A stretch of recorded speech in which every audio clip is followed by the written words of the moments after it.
Welcome to another episode of Bent Not Broken. Heartbreak and trauma may feel like the end of your story, but here it's the beginning of a bold new chapter. I'm your host, Coach Deborah Griffiths, and this is the space where women rise, rebuild, and rediscover their purpose. Remember this truth: you are bent, not broken.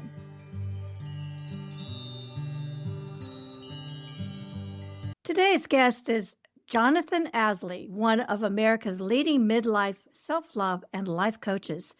After the heartbreaking loss of his 19-year-old son, Connor, Jonathan was propelled into a deep inner journey that reshaped his understanding of love, healing, and emotional well-being.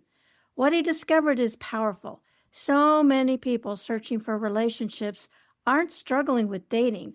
They're struggling with self-worth, self-regard, with self-love. Jonathan is now on a mission to help men and women build that foundation within themselves. His book, What the Heck is Self-Love Anyway?, offers spiritual insights with real-world practices to reconnect with your heart and rewrite your emotional story. Welcome, Jonathan. Well, thanks for having me on, Deborah. I'm honored. I really appreciate it. Let's get going. Sure. Your journey into self-love was born from some deep grief. How did losing Connor reshape your understanding of love and the way we show up for ourselves? Yeah. So, it's interesting. As you ask that question, I'm really reflecting back to what happened about 2007, like 10, 12 years earlier, when I was going through a divorce. Why I'm bringing this up is because at the time I was going through a divorce, I lost my high-end corporate job and I got wiped out in the market crash of 2008. So my identity was pummeled. I mean, literally, my identity of who I thought I was shattered. But I didn't have the profession anymore. I didn't have the marriage anymore. I didn't have the money anymore. And it left me in a state of absolute emotional chaos. My way of solving that for years was drugs, alcohol, and I had an addiction to online dating. And I was in a period of my life where for years I went to bed wishing I didn't wake up. I was in the pit of despair. And as I was crawling myself out of the pit of despair, this addiction I had for online dating turned into a profession for me, which gave me purpose. And through that period of time, I began basically reparenting myself, rewiring myself, that sort of thing, through personal development, self-help, spiritual work. And why it was important for me to share that piece before I share the piece about my son is that a lot of people experience just what I've experienced. They've gone through divorce, they've gone through financial shifts, they've lost their professional life. And whether you're a man or woman, this is an emotionally devastating experience, and particularly divorce, because it's the unraveling of the tapestry of your life with another human being. So as I'm beginning, for lack of a better word, reparenting myself through personal development, self-help, spiritual work, and therapy. Let me not discount therapy because that was part of my journey too. By the time my son passed away, I built emotional scaffolding to navigate this. I want to differentiate between the crash in my identity and certainly the loss of my son, which was profound in many ways. But because I had built the emotional scaffolding, it didn't take me down the path of drugs, alcohol, addictions, that sort of thing, to numb the pain. I was preparing for another chapter in my life. And Deborah, what was happening right at the time he passed, I'd been blogging about self-love. Like, self-love means this, self-love means this. And so when he passed, I think it's important that I share with everybody, during his eulogy, I stopped in the middle of it as I'm sharing the story about his life. I said, look, everybody who loved him, hundreds of people in the room, I said, we could grieve with suffering or we could grieve with love. And so I actually began a journey of doing podcasts called Grieving with Love. How can we grieve this experience in the most heart-centered way? And that's when the book began being birthed, talking about self-love, grieving with love, understanding that life isn't permanent and things can change on a dime. Even a relationship can change, your professional life can change, your money can change. And love, I know this sounds corny to a lot of people, but love is actually such a rooted place to be that for me, it gave me the groundwork to navigate some really heavy duty stuff in my life. And that's what I'm a mission on, to encourage this. And I know before you have your next question, I just want to say this to everybody that's listening. I know the term self-love gets thrown around a lot. Okay. So just to make it simple, I think of self-love as self-worth, self-esteem, self-confidence, self-reliance, self-discipline, all these juicy self-words wrapped in love, recognizing that we all have an emotional 6-year-old inside of us. And that's what self-love is, nurturing that little emotional 6-year-old inside of us, saying, I've got your back. It's going to be okay. No matter how bad it gets, it's going to be okay. What an incredible journey you've been on, and thank you for sharing all of that. I have kind of a question, a little bit in a different tone. With spirituality, and I was brought up as a cradle Catholic and went to parochial school and, all girls Catholic high school, really rigid. I'm very thankful for my faith because it's grounded me and helped me through my challenges. But there's some things along the way that got a little misconstrued. And one of them, I think, is self love. We're Yeah. taught, do unto others as you have them do unto you. And it's all about humility and being humble, kind of like if you love yourself and, that ego part of us. How do we Yeah. separate the ego from self love? Or can we? God, that's such a great question to unpack. We could spend hours on that one, which I really think is juicy. So, and what I'm about to say is most likely a judgment. It's a Yes. projection on my part. I could be wrong.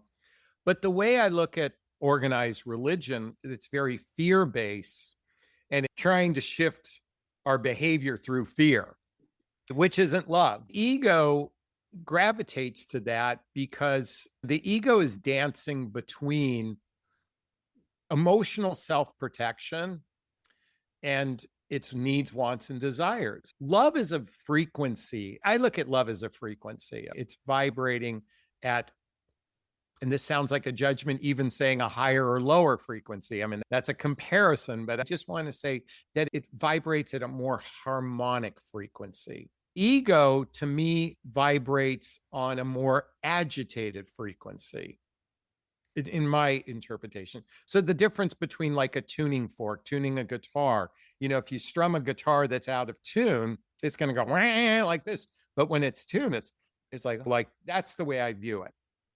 So the ego's in this dance of trying to protect the emotional 6-year-old inside of us, at the same time wanting to be in harmony. Unfortunately, organized religion doesn't really focus on being in harmony. It's trying to manage the tuning of the instrument. And so, God, I feel like I've made this statement like it's a ramble, but I'm hoping that you can see the pony in the shit on what I just said. I do, and it makes perfect sense. Many of the concepts, you're learning. I was a child Yeah. myself, 6, 7, 8 years old. You Yeah. have a very limited understanding of who God is. I mean, they Yeah. try to teach you, but you have a very limited understanding, and it's more or less the rules of how we should be behaving, a foundation of some values and ethics and things like that. But I think along the way, some things get misconstrued. For me, in defining self love, that was one area I found got a bit misconstrued in an area Well, that I'm working on. so I want to piggyback on this because you brought up God. And, in my interpretation of God, God just represents our higher self, a divine self within ourselves, connected with everybody else's divine self. And I look at that as universal energy, source energy, and God. The way I look at religion, and I might be offending those that feel this way, the way religion looks at it is God is separate from what I just described. It's outside this controlling factor, like a parent. I don't look at our connection to universal energy, a source energy, spirit, and our divine self as anything but a frequency of love. And all things are love within the eyes of source, so to speak. But again, I might have offended people because I might shatter their perceptions around this, but this is just how I interpret it. No, I understand that. You say the biggest obstacle in dating isn't compatibility, it's a lack of self worth. What are the signs someone is dating from a wounded place? I can think back, I was operating from a place of pain and wanting someone else to take the pain away. A lot of people operate from a premise of, I need you to love me so I can feel good about myself. In other words, seeking validation from others. And to the extent that I say compatibility, I mean, compatibility is incredibly important. More importantly, a lot of people subscribe to chemistry equals relationship success.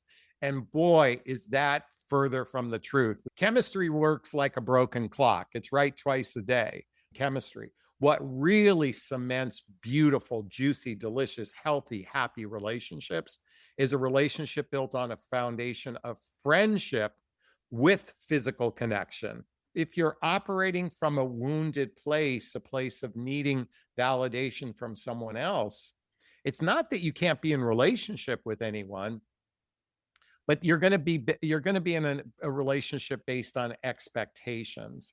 And boy, is it hard to manage expectations from two different souls, because you're not coming from a place of agreements or acceptance, you're coming from a place of need. And that usually breaks apart later on down the road. How does self love shift the way we create and maintain healthy relationships? Well, that's a great question. I love that, because our individual sovereignty is one of the elements of self love. In other words, we are sovereign beings. And the minute we interact with someone else, they're a sovereign being. It's like two separate nations. Each has their own way of doing things. I think of France and Spain, do they, which I do believe they border one another. Two separate nations have their own way of doing things. And self-love is recognizing that you don't have to compromise the way you do. You don't have to sacrifice the way you do something versus somebody else. It's how you come to agreements with one another, how you come to treaties with one another from that sovereign being. And that's what self-love is. It's not giving away your power. Self-love is about self-worth, self-regard, self-esteem, all those juicy words. And in the only reason why I preface romantic relationships, because nothing triggers our shit more than romantic love. I mean, like dating and relationships, family members can trigger a lot of our stuff too. So relationships trigger our stuff. Okay. And so it's recognizing that trigger is an opportunity for self-awareness. I forgot to mention self-awareness in those words. Self-awareness is, what are my fears, my insecurities, my negative patterns, my limiting beliefs, my judgments for others, how my actions reflect. And it's being able to look inward from an examine life instead of a life of blame, which a lot of humans, like here in the United States, we are suckling on the nipple of victim consciousness. It's always someone else's fault. And self-love is about self-responsibility, self-awareness, that sovereign state. So hope I answered your question there. For someone who has spent years people pleasing or losing themselves in love, where do they even begin? I was just having this conversation with my beloved. Where do we begin? Where do we start? And I was just sharing how my coaching practice is kind of like we start in the middle and then we figure it out. I literally was saying this a few hours ago. What I teach in my private coaching for men and women who are seeking romantic life partnership-based relationships, I teach discernment. Being an intentional in the process and choosing from the head before the genitals get involved, choosing from the head. Now, it doesn't mean that the heart involved, there's the head, the heart, but keep the hormones at bay for a little bit. I just heard that head, heart, and hormones from Laura House, a relationship coach. So I have to give her credit for what I just shared. So that's a starting point. Most people's starting point is usually a gigantic humbling event. Like I went through divorce, financial crisis. I had a major humbling event. Some people losing a child. There's a humbling event that starts the path. That's normally what happens. Humbling event starts the path. This is the whole hero's journey, Joseph Campbell, that sort of thing, a humbling event. Now, where do we go? Well, first we go to seek relief from pain. Now, again, I did drugs and alcohol, not the best of choices, but it numbed the pain. I'm a big proponent of therapy, personal development, self-help, spiritual work, just to start to navigate the emotional pain, like what I talked about in the beginning of my story. Seek help navigating the pain and begin the emotional scaffolding through a self-examined life. I want everyone to write that down. A self-examined life means recognizing that you are literally responsible for everything that's happened in your life, not a victim. Okay. Now, granted, we all had shit our parents did to us. Okay. They didn't mean to do it. Most parents didn't mean to screw you up. Some way more than others, some in a horrific way. I'm not diminishing the amount of pain and hurt for those horrific experiences, but the garden variety mess ups, our parents didn't mean it. Okay.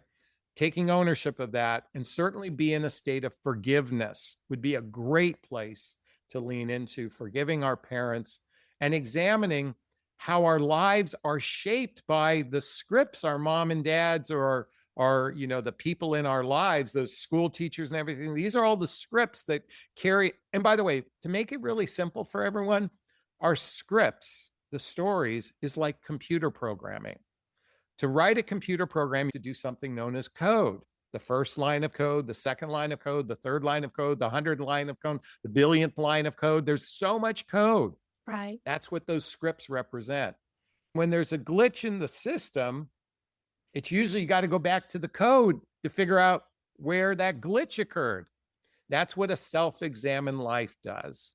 It takes personal responsibility, particularly in the area of triggers.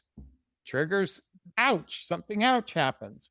Instead of blaming someone else, okay, how was I a contributor to that? How do I take responsibility? That would be a place to start, and I know I rattled off a mountain of stuff there, but I hope you can parse the pony and the poop, so to speak. I love that about the self-examination. Do you give any kind of exercises or show people how they can begin to do these self-examinations? That's a great question. In my book, The Self-Love, The Journey of Personal Development, Self-Help, and Spiritual Work, each chapter is a self-examination. For example, chapter 1, speak your truth, do it from a kind place. Okay, do it from a kind place. Speak your truth. Now, your truth is merely what you're feeling. It's not the truth, it's just your truth. Another chapter is don't let anyone F with your chi. In other words, someone else's perceptions of you is their projection. It's not who you are. And for example, chapter 9, which I talk about a lot in my coaching practice, if it's sincere and from the heart, you can't say the wrong thing to the right person. You can't do the wrong thing to the right person if you're coming from a sincere place. Particularly women who I coach, they're always afraid to speak their truth because their fear is it's going to cause someone to run away. When you speak from your heart and someone runs away, they did you a service. Very true. What are the most misunderstood ideas about self-love, especially for midlife adults starting over? I've been thinking about this, and what gets my goat is sometimes thinking of self-care as self-love. Manicures, pedicures, massages, all those self-care kind of things. And certainly that's an element of self-love. But if you're doing that to bypass the inner work, I think the true work of self-love is a self-examined life and doing the work to heal and to forgive I spend an hour a day at this every day. You have to be willing to invest in yourself. Again, outside of manicures, pedicures, massages, several of those things tend to be female oriented. I mean, there's certainly male things as well. Even believe it or not, exercise sometimes bypasses our emotional state. Exercise is great, but it can cause us to numb pain. I think one of the elements of self love is facing your pain, your emotions, and allowing yourself to feel it. And instead of bypassing it, which so much of even the coaching industry teaches is a bypass method instead of really leaning into your pain and allowing it to run through you. That's an element of self-love. I totally agree. I have a tendency of being busy, Yeah. sometimes too busy, to if there's something that I think I should be doing or I know I need to be facing, but I'm not quite ready, I just find other things to do to not carve out that time to face that issue that I need to address. And It's I interesting. This might be of interest to your audience. There's a meditation practice called Vipassana, where you go to a retreat center for 10 to 14 days and you're in silence for 10 to 14 days. They're all over the country and they're free. And what's interesting about so no cell phones, no talking, nothing but your feelings. Nothing but your feelings. wow. If you're in a, and I did kind of a quasi one recently, and no phones for a week, no interaction with technology, none of that, out in the wilderness. I was with people though, and there was communication going on. When you eliminate all of that and you're just by yourself, first off, it's excruciatingly painful. The first 48 hours is excruciatingly painful. It's meant to be painful. Imagine being by ourselves in silence in an environment where there are other people. It's ironic. There's kind of I don't know if it's an irony or not that that's painful, but we live with ourselves every day. It should be embraced in a state of joy. What people say after going through a 10 to 14 day experience, it's like their whole being just changed, just Mhm. changed. And I noticed when I was in that retreat for 5 days with no technology, when I got back to the real world, all the noise and that frequency I talked about just is like this. I just wanted to interject that suggestion for everyone. No, that's good. I think we do let the noise. There's Oh, so much busy. noise. Busy Busy. is what Yeah, got me there. Like right, busy is a way to distract from who we right. are. And like the I believe the whole purpose of life is to embrace who we are, every single juicy, delicious feeling, and share that with others. It's funny, this morning, my beloved and I were having a conversation, and I was starting to reflect on a childhood experience, and I just started bawling. And she just looked at me and she said, God, I love you. And I'm like, what? And she goes, God, you feel deeply. She goes, that's so juicy, not because I'm a man, just because I'm feeling. This is what I'm here on the planet to encourage. That's another element to self love, to feel all those juicy feelings, not from a place of fear, but from a place of reverence, from a place of joy, from a place of love. And as we do this more and more, what ends up happening is our frequency begins to be in harmony. And guess what? Your body starts to reverse its age. We start looking younger. I mean, literally, we have the capacity to do all of that. If you ever saw a picture of I was thinking of President Jimmy Carter, they showed a picture of him before he became president 4 years later, and he aged 20 years in a 4 year period. Imagine you could reverse it if we dive into an element of loving ourselves and loving others. Many listeners have survived emotional abuse, gaslighting, or divorce. How does trauma interfere with our ability to love ourselves? Well, it's kind of what I was just talking Yeah. about. That frequency trauma causes agitation, fear, self doubt, lack of self worth, lack of self regard, lack of discipline. It's what takes away from self, the trauma. But I think trauma was here to wake us up to self love. I think a trigger is meant to wake us up to love ourselves. And some people who have had the most horrific trauma, it's the invitation for a deep dive into loving oneself. And we're so caught up in the performance of life, paying our bills, working, paying our bills, survival. Right. And then most people, what they do to circumvent that is they choose luxury things instead of self-examination. Some of the happiest people on the planet have little or no wealth, little or no belongings. But here in the United States, we substituted commercialism as a way to gaslight the pain we're feeling. And I'm all in favor of luxury, by the way. It's okay. But coming from a not dependent place, but from an actualized place. It reminds me, there's a quote in the Bible about money being the root of all evil, and it's been misconstrued. It's not really about money being the root of evil. It's about the love of money is where the evil So, is. And when we go down that path of focusing on the money and the possessions and not taking time to have that self-examination as you yeah.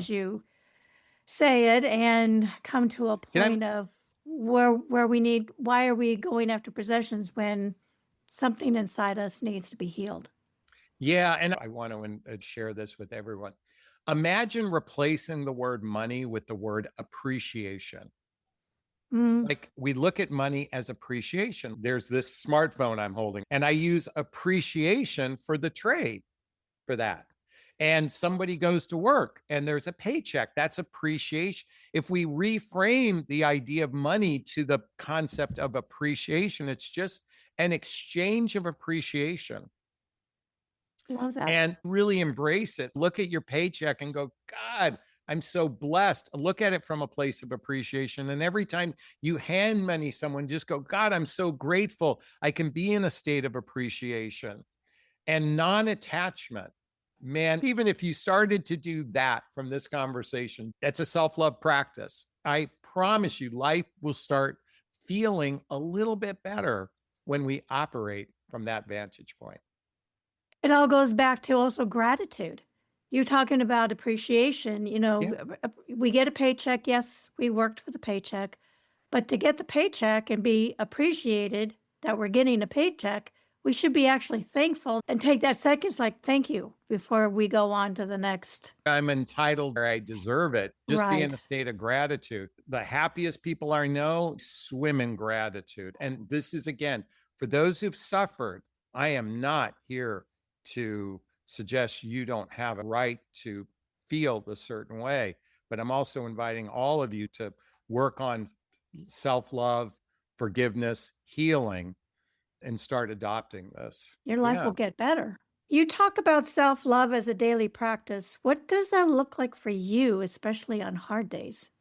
It's interesting because I spend easily an hour a day in reflectiveness. That includes guided meditation, journaling, sharing myself with my partner, and allowing myself to feel feelings and not to suppress them. This morning, I was feeling a little agitated. There's a big decision happening in my life, and I could visibly feel the frequency within myself. My natural reaction is to try to numb the pain through, a lot of, you know, like forgiveness exercise, thing like that. Well, first, I said, thank you for the feeling. I said, come back to gratitude. The universe, God, spirit, I'm feeling something. Be in gratitude for it. Feel the feeling as hard as I could feel it. Take it to the highest level, even if it was hurting. Be in gratitude, remembering that part of all this experience of life is an illusion. I'm not discounting the reality for people, but it's just made up in my head. This feeling was just the thoughts creating feelings. I can change those thoughts to shift those feelings. Returning back to gratitude and coming up with a reframing exercise. I was just grateful for the experience. That's just one of many things I do. Being of service to others is a tremendous self love practice for me, being like really making a difference in people's lives. I have a timer that goes off on my phone every hour on the hour. And the first thing I remind myself is I'm here to make a difference in the world. I literally do this every hour on the hour. I just remind myself that I'm here to make a difference. And that's a little practice, a little tool people could adopt. I have an app on my phone that's all pre-recorded in my voice, affirmations that I listen to, usually a couple, 3 or 4 times a week. I listen to my own affirmations in a meditative state. There's so many things we can do. And yet things take priority. It's so sad how everything takes priority over ourselves. Our kids, our work, everything takes priority. The biggest priority in your life is you. It's like one of the things I talk about in my book. Self-love, when the flight attendant on an airplane says, in the case of cabin pressure change, if you're traveling with small, oxygen mask will drop. If you're traveling with small children, put the mask on yourself first. That's what self-love is. And boy, do we have a propensity, the people pleasers, the martyrs, the enablers, and everything. We do it for everybody else. And then we complain. Please forgive me when I say we, but I'm guilty of this too. We blame everyone else when personal responsibility start with you. That's what this is all about. Where can our listeners get your book and learn more about you? Well, Deborah, thank you so much for allowing me to go a little in the granular with these questions. I really enjoy it, and I appreciate your interviewing style. My name is Jonathan Aslay. Put it in Google. The first thing that will come up is my YouTube channel. I have a couple 100,000 followers. If you're into relationship stuff, watch my videos if you want. The next thing that will come up is my website. The third thing that will come up is my social media. And the fourth thing will be my book on Amazon, What the Heck is Self-Love? You can go to any one of those portals. If you found me here, write a message, go to my website, write a letter, say I met you on Bent, Not Broken, and I'll personally respond to you as well. Awesome. Awesome. Thank you so much for this great conversation today. I really appreciate your time. Likewise, thanks. Thank you for listening to today's episode of Bent, Not Broken. I hope that this episode reminded you that even through life's toughest moments, you are bent, not broken. If this message inspired you, please share, rate, review, and subscribe, as it helps us reach more women who are ready to rise and rebuild. And until next time, keep living bold and walking in your purpose.